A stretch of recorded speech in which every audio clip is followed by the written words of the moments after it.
Selamat malam Ibu Bapak, Saudara-saudari yang dikasihi Tuhan. Kekuasaan adalah kepercayaan yang Tuhan berikan. Kekuasaan bertujuan untuk mengelola, memelihara kehidupan orang-orang yang di bawah kuasanya.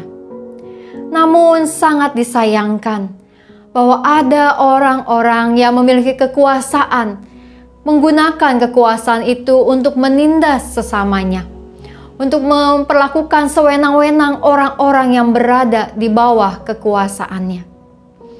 Kitab Pengkhotbah pasal yang keempat ayat pertama mengatakan, "Lagi aku melihat segala penindasan yang terjadi di bawah matahari, dan lihatlah air mata orang-orang yang ditindas, dan tak ada yang menghibur mereka. Karena di pihak orang-orang yang menindas ada kekuasaan." Orang-orang yang ditindas itu tak mampu untuk berbuat banyak, karena orang yang menindas yang memiliki kekuasaan, dan karenanya tak ada yang berani membela mereka. Pengkhotbah kemudian mengatakan lebih baik bagi orang-orang yang telah mati, yang tidak merasakan penindasan itu. Bahkan lebih baik lagi bagi orang-orang yang tidak pernah dilahirkan, karena tidak merasa penindasan terjadi. Ibu bapak, saudara-saudara yang kasih Tuhan, berbicara tentang kekuasaan, tidak ada kekuasaan yang abadi. Setiap kekuasaan yang ada di dalam kehidupan kita sebagai manusia adalah sementara. Ada orang-orang yang kadang lupa dan menganggap bahwa kekuasaan itu dapat dimiliki selama-lamanya. Namun hanya kuasa Tuhan saja yang abadi. Kekuasaan manusia selalu terbatas. Di dalam ayatnya yang ke-13, Kitab Pengkhotbah kemudian mengatakan, "Lebih baik seorang muda miskin tetapi berhikmat daripada seorang raja tua tetapi bodoh yang tidak mau diberi peringatan lagi." Adalah baik jika menjadi seorang muda yang baru belajar namun memiliki hikmat, bersedia untuk belajar hal-hal baru daripada orang yang memiliki kekuasaan, orang yang memiliki segala-galanya diibaratkan sebagai raja namun tidak mau lagi belajar, menganggap bahwa dirinya sudah sempurna, menganggap bahwa kekuasaannya sudah membuat dia segala-galanya. Dan Kitab Pengkhotbah mengatakan bahwa raja tua yang bodoh itu, yang tidak mau lagi diberi peringatan, akan kemudian digantikan oleh orang muda yang berhikmat itu. Orang muda itu mungkin dilahirkan miskin, dan di dalam Kitab Pengkhotbah digambarkan pernah dipenjara. Orang yang mungkin latar belakangnya tidak sehebat sang raja. Namun kemudian ketika dunia ini berjalan, kekuasaan kemudian teralihkan kepada orang muda tersebut. Banyak orang yang mengikut dan percaya kepadanya. Dan apa yang terjadi dengan orang muda tersebut? Suatu hari kelak, kekuasaannya juga akan berakhir. Akan ada orang lain yang akan menggantikan kekuasaannya.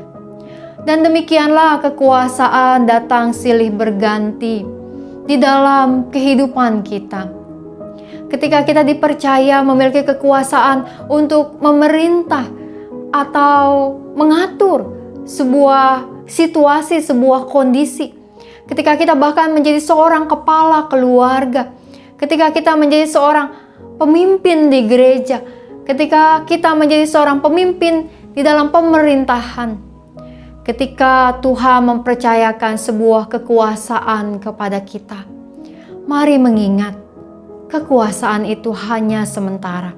Kita akan tergantikan. Maka ketika kita memiliki kekuasaan, ingatlah bahwa Tuhan sedang menitipkan kita untuk mengatur, memelihara kehidupan orang-orang yang berada di bawah kekuasaan kita.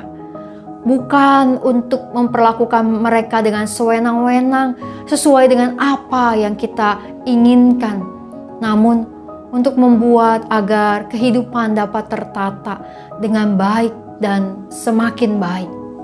Karenanya Gunakanlah setiap kekuasaan yang Tuhan percayakan kepada setiap kita dengan sebaik-baiknya, sampai suatu hari kelak kekuasaan itu akan beralih kepada orang-orang yang lain. Mari kita menaikkan doa-doa syafaat kita.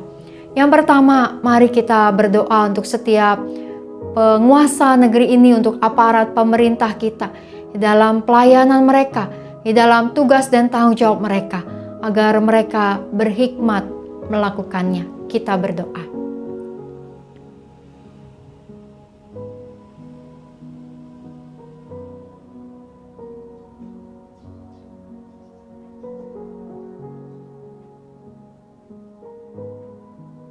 Yang kedua, mari kita berdoa untuk setiap kepercayaan yang Tuhan berikan kepada kita untuk memimpin sesuatu, apakah itu menjadi pemimpin dalam rumah tangga kita, dalam keluarga, memimpin di gereja Tuhan, memimpin di tengah-tengah masyarakat, memimpin dalam pekerjaan kita, dalam usaha kita. Mari gunakan kekuasaan kepemimpinan yang kita miliki itu untuk membawa kebaikan bagi orang-orang yang kita pimpin. Mari kita berdoa mohon hikmat dari Tuhan.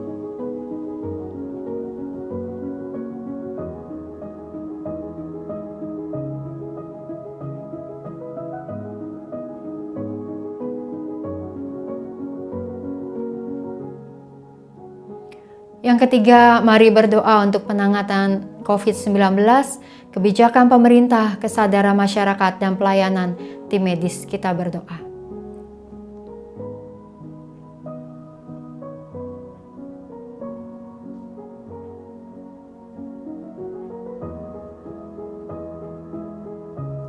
Mari kita berdoa. Allah yang Maha Kasih, dalam kehidupan ini, Engkau memberikan kami kepercayaan untuk memimpin, untuk melakukan sesuatu, mengatur kehidupan orang-orang lain. Tuhan, saat kepercayaan itu kami peroleh, biarlah kami bisa berhikmat, bisa bijaksana. Apakah kami sebagai kepala keluarga, apakah kami sebagai pemimpin perusahaan, apakah kami sebagai pemimpin terhadap karyawan-karyawan kami, apakah kami sebagai aparat pemerintah, apakah kami sebagai guru terhadap siswa-siswi kami, apakah kami sebagai seorang pemimpin gereja Tuhan. Tuhan, saat kami Engkau percaya untuk mengatur kehidupan ini, maka biarlah kiranya kami punya hikmat dari Tuhan untuk menggunakan apa yang Tuhan percayakan itu untuk membawa kebaikan bagi kehidupan. Dan Engkau yang terus menguasai setiap kehidupan ini Tuhan, agar segala apa yang terjadi dan berlangsung dalam dunia ini sungguh hanya berada dalam tangan kuasa Tuhan.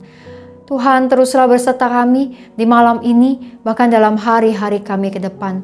Hanya dalam nama Tuhan kami Yesus Kristus kami berdoa. Amin.